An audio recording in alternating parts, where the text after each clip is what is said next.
All right, ladies and gentlemen, it is your favorite warlock, practicing necromancer.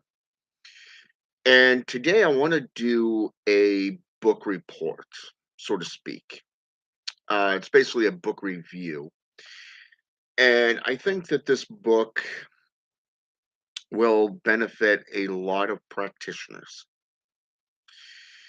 And the reason I say that is because it's based off a process that it's not telling you what to think. It's the moral of it is to get you to think. I was having a conversation earlier today.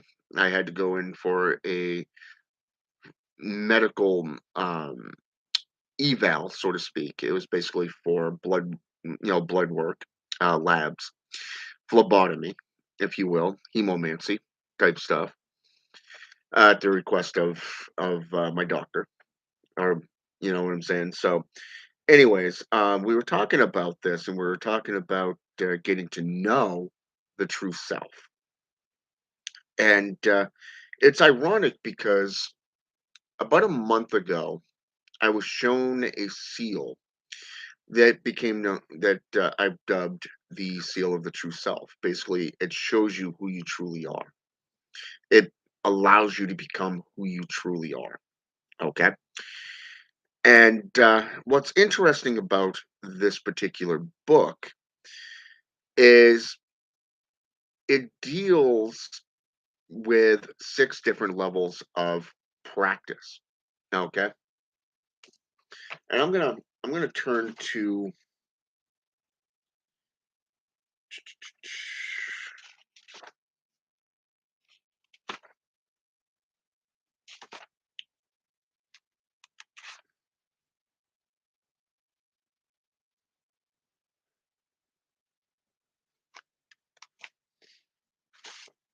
I'm gonna go back a page here. Okay, right here. It's under the introduction, and it talks a lot about mental, physical, spiritual, social, emotional, and professional, okay?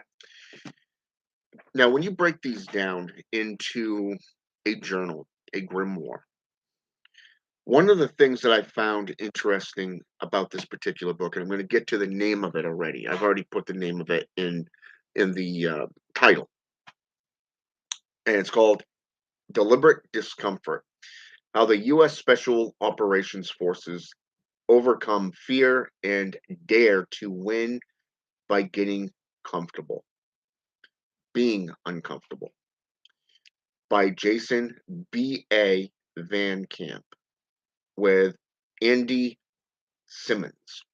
Okay, I'm going to show it to you. This is the book that I'm talking about right here. Okay. Now, I've read the first 4 chapters since I've had this book. This book was actually recommended to me by my teacher, my friend, my elder. And it was interesting because of the fact that I didn't know what to expect when I delved into this book. I thought it was just going to be another book to read, to take notes from, and to apply to my life. But what's interesting is I look back over the last 5 months since I began the spiritual journey. Okay, this is a 2-year, 3-month journey that I'm undergoing. Okay, and I'm going on the 6th month as of the first.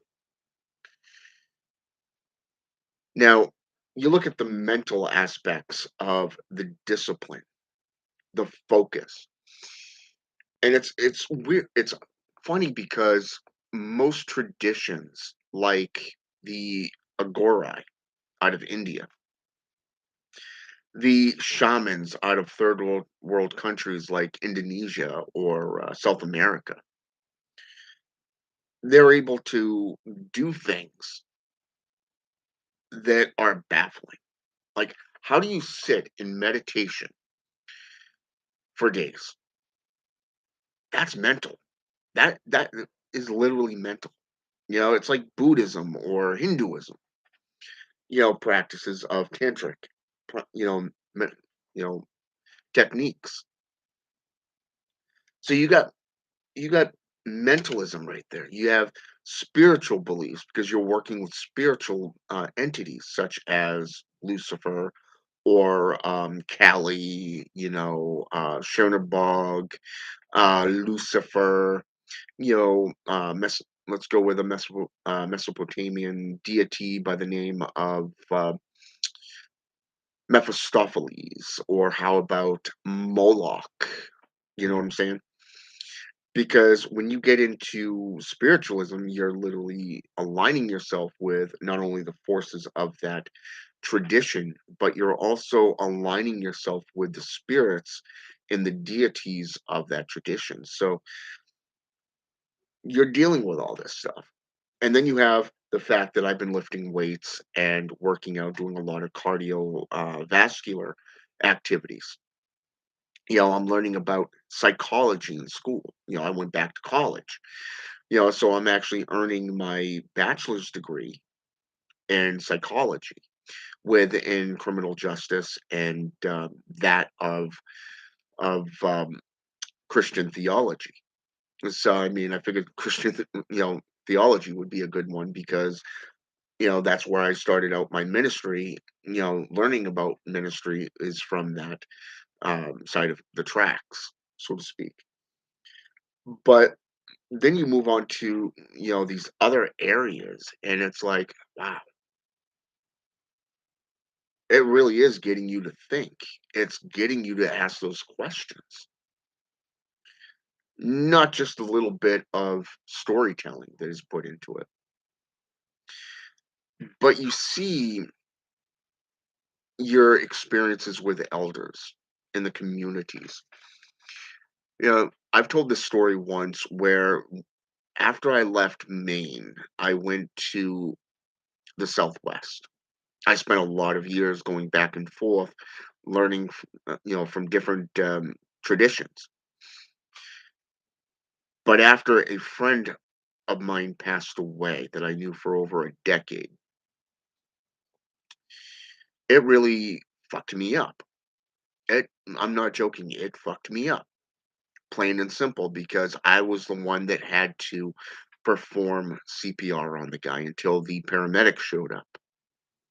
It haunted me. It fucked me up, you know? So this is stuff that is uncomfortable to talk about because of what it entails. Nobody wants to talk about death and dying. Nobody, even though it's a natural um, concurrence in our lives. So reading the first four chapters, the introduction and the notes from the author and all that stuff, out of this book, I had to go to my elder and my friend, and I said point blank, I'm going to be studying this book for weeks to come because of the fact that it is thought provocative. It is bringing you to the point where you are going so far into the uncomfortable that it's becoming comfortable. It's literally getting you to think about who you truly are and what you're truly about. A lot of people, when you go onto the left hand path, or even the right hand path practices, you're going into it because it's something cool. It's like a fad, right? Maybe it'll make you look popular and cool. Who knows? But to some people, that 1 to 2%, it's a lifestyle. It is a day to day eat, drink, shit, whatever you want to call it, lifestyle, because that's what you're breathing day in and day out. You're spending hours in front of the altar. You're spending hours hitting the books. You're ascending through knowledge and wisdom. But did you ever stop to think about your journey into that field of practice? What made you get into that practice? Was it a suggestion? Was it a, "Yeah, I'll follow you into it" type thing to just be cool and be a part of something? Or was it something that really called to you as a practitioner? And I think that this book will actually open you up to yourself and why you've done anything in your life. It'll bring you to the point where you have to discern who and what you're truly about. Why are you doing what you're doing? Okay? One of the things that I've learned over the last 4 years is that there's way too much drama in the world. And like the Agorai of India, you have to separate yourself from the world. A lot of people will hear that and go, "Oh, fuck that. To hell with that shit." Because people want to be a part of something. They want to be connected. They're so wrapped up in the latest fads or the latest things going on. They want to be liked. So they join a temple, they join a coven, and it really stops becoming about you, the individual. It stops being about the tradition. It stops being about the spiritual nature behind that tradition. And you never find out who you truly are. I think when I look back at my own personal journey, I think when two events really defined me, and I can narrow it down to those two events just from reading the first four chapters in this book. The first was when I was recommended by an apostolic minister, have I considered the ministry. I thought the guy was cool. He can go anywhere. He can go into a jail, a hospital.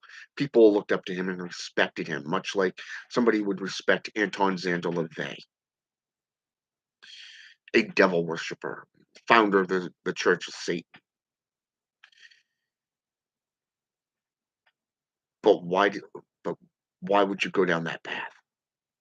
I mean, I spent a long time as a practicing Satanist before I found necromancy, before I came across necromantic practices and got into the path of lichdom. But here it is. That was the first true marker that I could identify. And I believe it was actually the first encounter where it was the downfall of where I wanted to get away from Satanism because up until that point, I did not realize that it had become a fad. It had become a path of regurgitated material. Everybody claiming a piece of the proverbial pie, so to speak. The second is when I became a minister. I did it for the title, for the importance. But I reflect back on it, and there was one instance, a coworker of mine when I worked for Tractor Supply. She and I would always discuss the occult. She was a pagan, and I was a Satanist at the time. We would always sit there and converse. And one day she looked at me and she said, "I view you as an elder. I view you as an elder. Why would you do that? Why would you view me as an elder? I did not even consider myself an elder. Why would somebody consider me an elder?" Time went on. I had gone from an deacon to a priest. Up until last year, I remained a priest. But when I first got into necromancy, I started going through folklore. I started going through mythology, history from the world perspective. And here it is. I'm good at studying. I'm good at learning. I can spend an entire year on one topic, just one topic, and just study it throughout the world, from psychological perspectives to mythological, folkloric, historical accounts, religious perspectives and beliefs. Just that one topic, such as meditation and how it's seen. What about remote viewing or astral projection? Projection even of the will. You know, there's everybody has a code and a creed that they live by within their particular tradition. But then somebody suggested, have you considered becoming associated and acquainted with this particular tower? This particular tower. And it's like, okay, why would I my interest is in death and undeath. It's in dying. I'm getting into thanatology, I'm getting into necrology, I'm getting into anthropology and all this stuff surrounding death. Why would you suggest this path to me?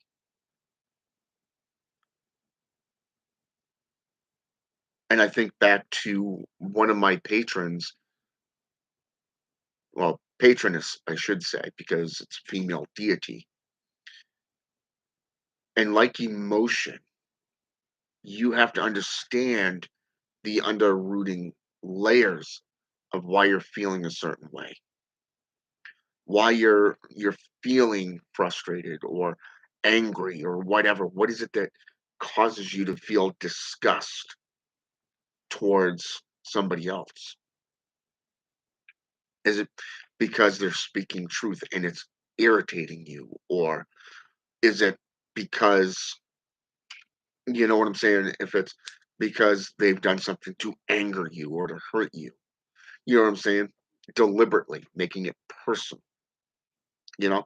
And then you get into things like spiritual warfare and you get into psionics and radionics and a few other things that I'm not going to get into at this time. But you get the picture of finding that underrooting layers of things, and you realize, wow, I'm good at researching. I'm like a librarian, you know, you know, a one of those ones that likes to, a historian or whatever you want to call it, an archaeologist. And the more you get into it, you realize, guess what? That was a wise call. That was a wise call because I'm good at researching. I'm patient when it comes in, and I enjoy it. You know, it wasn't the fact that I got into the ministry because somebody suggested it. No, it was a calling. We're all called to certain things. And I think this book really speaks to that. And like I said, I've only read the first 4 chapters, just the first 4. And it's like, this is deep. This is really thought provocative.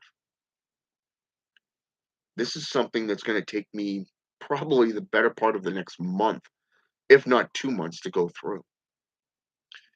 So I'm not just delving into psychology. I'm not just delving into the areas that interest me from a path of a necromancer.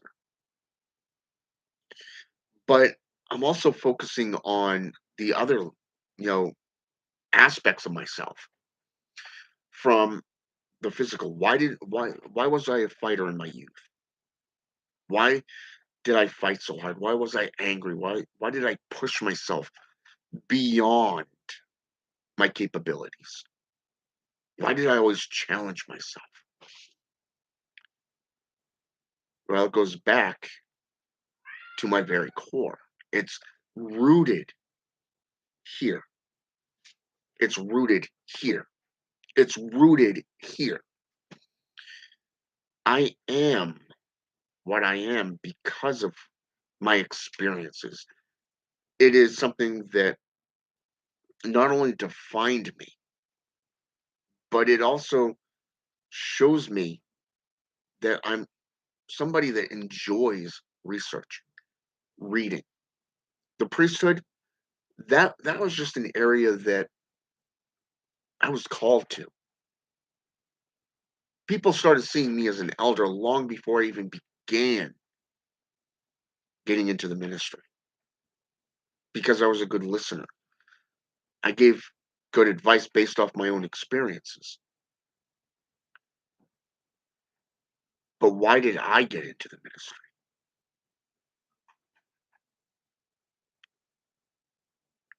It's a path.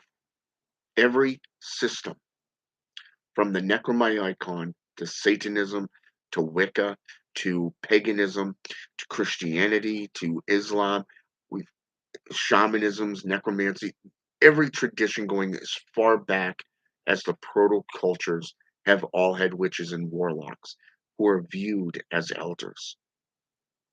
It does not matter if you're into the African Caribbean or the European traditions. It does not matter if it's Western or Eastern philosophies. Everybody from Marcus Aurelius to Sun Tzu to Jason B.A. Van Camp, an ex Green Beret, you know, has something to share wisdom with you. And it comes down to you as the individual to discern, well, take it from Bruce Lee, okay? Accept what works for you and disregard the rest. Okay, is a great way to think about it, and he actually speaks about it in this book too. So that was actually a very good saying, and I've known about that saying for a while, long before I got my hands on this book. And like I said, I think if you're truly into the arts, any kind of tradition, I think one of the biggest things that you got to do is ask yourself why. Why did I get into this? What is it about this tradition that attracts me? Because once you do that, everything else tends to fall in place. And the best thing I can tell you is just based off what I've told you about myself, about my past, my friend dying, the injuries that I've sustained over, you know, a 5-year span from a torn ligament in the knee to a blown out shoulder, a dislocated shoulder, severely broken thumb. You know, these are things that define you. And one of the things that was made apparent while I was talking to this phlebotomist today, while she was drawing my blood, my plasma,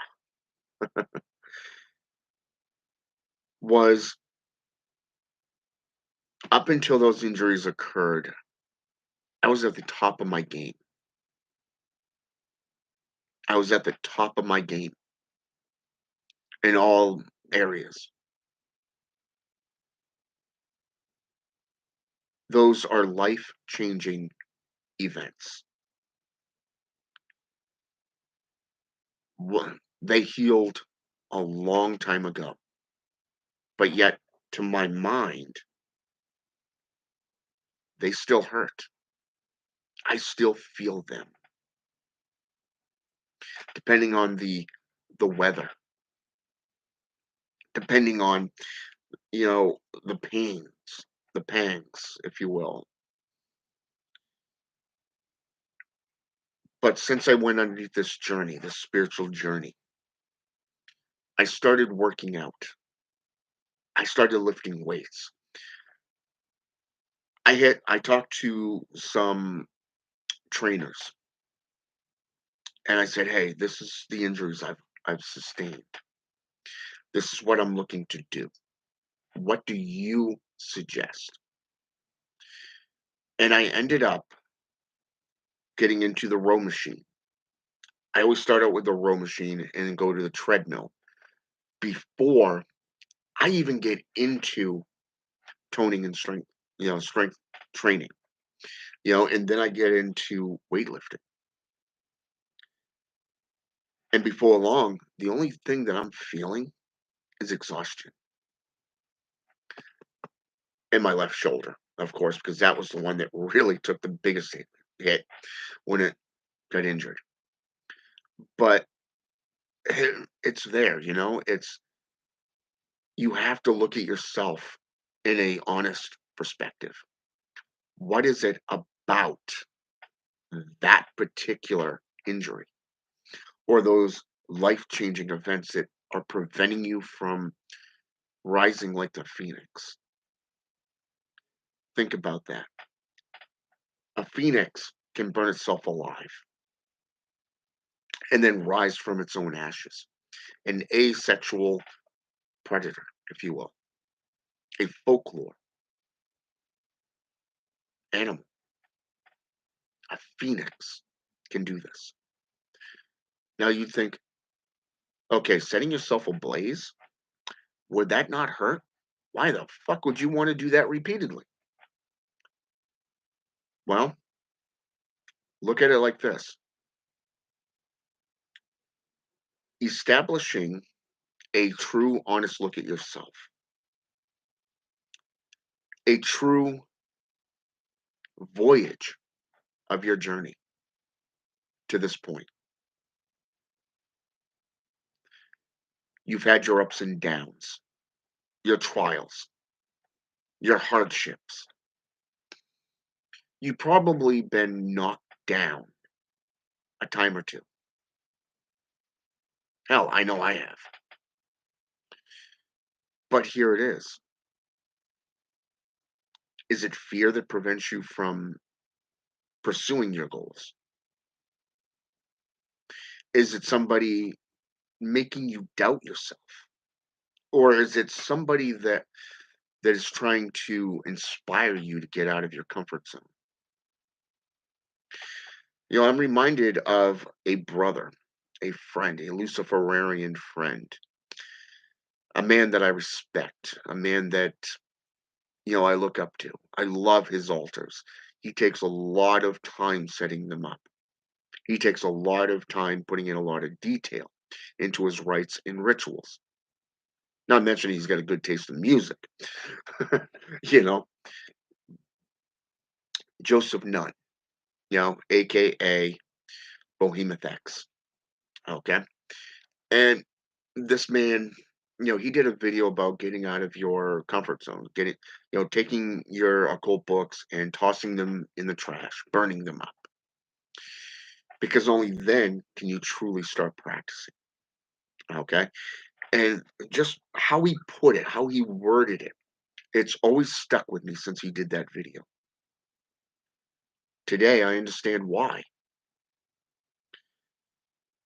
My patroness has been showing me things that I never thought in a million years I'd be doing. Understanding baneful and wrathful sorcery on a level, well, let's just say what came before was amateur time hour, amateur hour. It was just your run of a mill, everyday curse jar or hex type stuff. But now I'm taking it to a whole new level with Dibbit boxes and understanding what a Dibbit box is capable of doing. History within Jewish folklore and mythology has shown that it's for baneful or wrathful spirits that cannot peacefully coexist with humanity, like a demon, the Coco demon out of Greek mythology, you know? But what about other types of beings? Let's say an enemy that, doesn't learn from their mistakes and they're pissing everybody off to the point where nobody wants anything to do with that person. How about if somebody makes it personal? How do you take it to that next level? What is a great way to punish them? What does it mean to punish somebody? I mean, you look at how a parent punishes a child. As a father, I can tell you I don't believe in spanking. I don't believe in any of that stuff that parents will the last generation will tell you you got to do. Like wrap up, which was considered by child protective services as something safe. Something that is not considered to be child abuse. You know, stuff like that was done to me to discipline, when I was a child. And that was back in the 80s, okay? 80s area. So, y- my biological father's wife said, whoop his ass, you know, smack that ass, spank him. Don't be afraid to discipline. And it's like, I don't believe in that type of punishing. So, punishing a child for disobedience. I don't believe in that stuff. So, how do you, as a parent, discipline a child? You know, and if you think about it, your flock, your congregation, if you run a coven or you run a temple, a church, a monastery, even, you are the parent to your followers. So, how do you discipline them? How do you discipline your enemy? How do you discipline in that area? Well, I think personally, at least in my perspective, and it's always worked because people look at my son and they're like, this 5-year-old is well behaved. He's well mannered. And it's because number one, we don't spank him. We don't, lock him in a closet somewhere, and say, oh, 10 minutes in there, you'll be good for an hour. No, it's we sit him down, we talk to him and tell him, this is unacceptable. This is considered to be morally wrong. Okay. This so when you're dealing with a 5-year-old on this level, they listen. And it's like, okay, dada, okay, mama, whatever, and time's up. Put them in timeout for like 5 minutes. Say, hey, you've lost TV privileges, okay? Or you've lost phone privileges or whatever, you know? That's how you discipline. You don't have to sit there and take a belt like a Baptist would do to their child, to their, you know, I witnessed a Baptist man, a white man, who's married to an African American woman. He beat his child, which was a mocha colored child. Or, I believe that's the. I apologize if it's not the politically correct term. Okay, I've been out of the, that area for a while, so I'm still playing catch up on certain terminologies. So I do apologize. It's more of the fact that he took a belt to this child. Okay, he took a belt to this child. My first instinct was to rip that belt from his hand, wrap it around his throat, and bash his head into a fucking wall. It brought out anger in me. Okay, but you look at you know, that is just anger. It's emotion, and that's something that he talks about in this book. That you've got to come to terms with. Why is it? Why did it bring out that anger? Why did it bring out that type of emotion, that extreme emotion? Why is it that people are afraid to be themselves?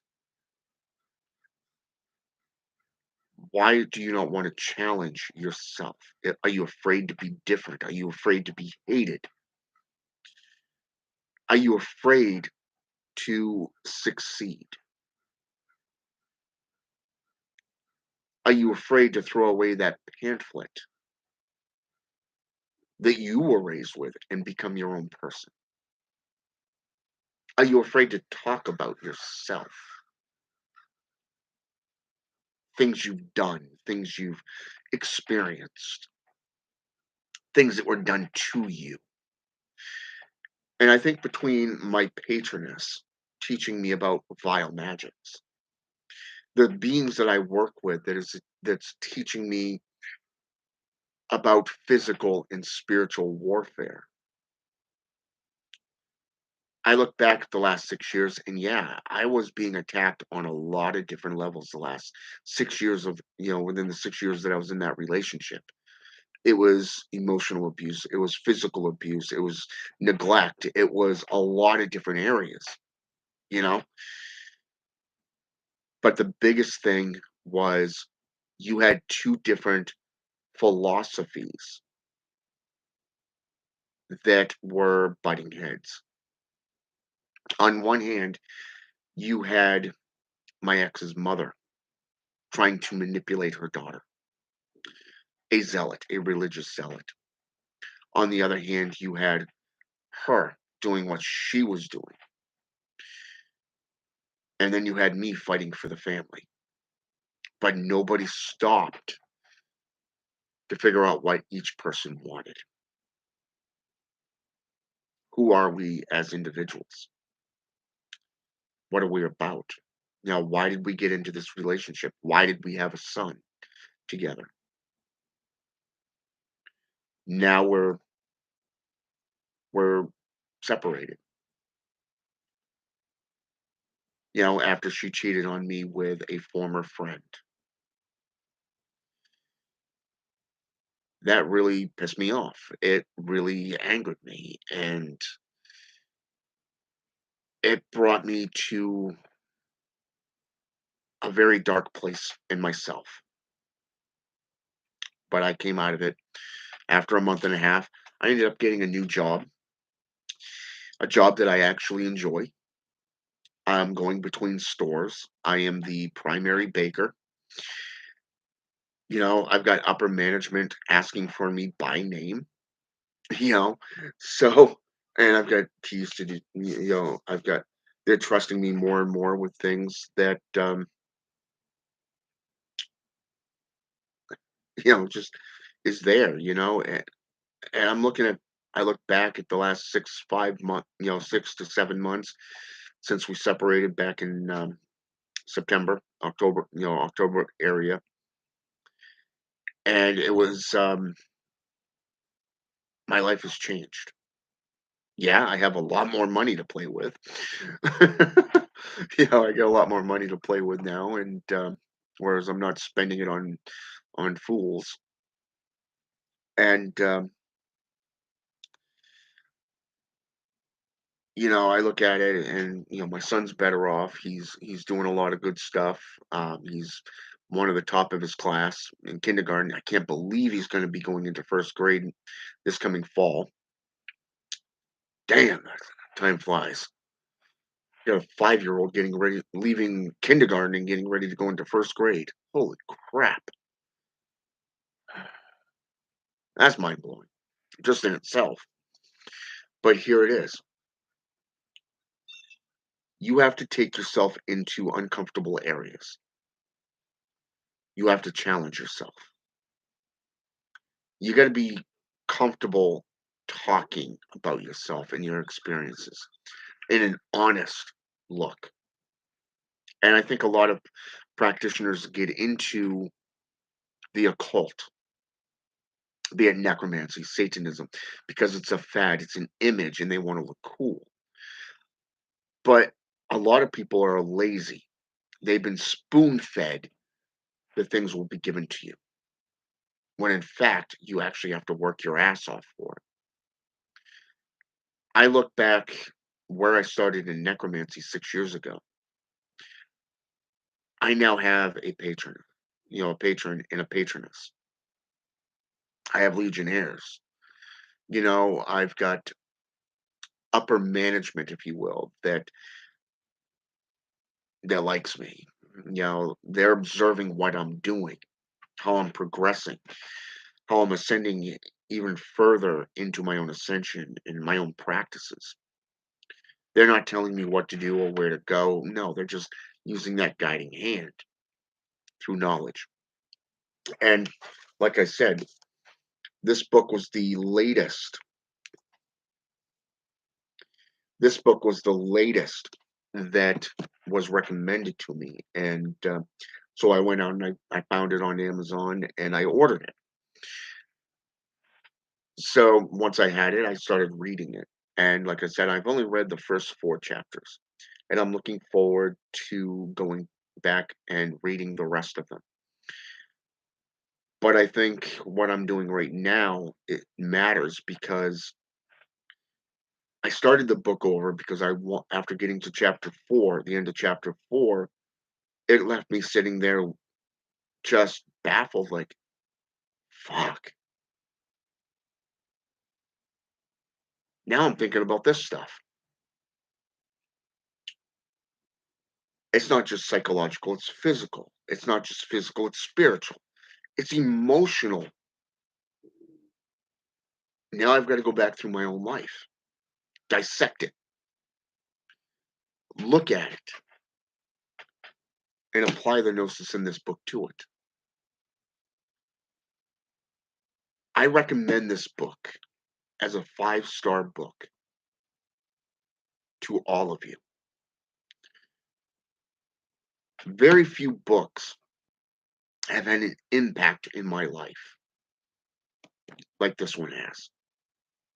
So if I'm if I'm representing a book and I'm putting it forth saying, "Hey, go out, check out this author, check out this book," it's because I've experienced it. I've read it. It's something that has had an impacting moment in my life that I think will benefit somebody else as well. So there it is. I highly recommend this book to you. I'm not going to tell you what's in it. I'm not going to tell you, what it's about. All you need to know is if you are into being a military personnel or if you're, like special forces type stuff, or if you're into physical fitness, like a professional athlete, a bodybuilder, a weightlifter, whatever, combine these two things and then, you know, read this book from a psychological perspective. And I guarantee it, when you look at your practices, when you look at your life, when you look at your career, when you look at your relationships, you're going to have a different perspective in a lot of areas. But that's if you're being honest with yourself. All right. Have a good one. I'm going to go grab lunch and then I got to go pick up my son from school around 3 o'clock. It's 12:31 right now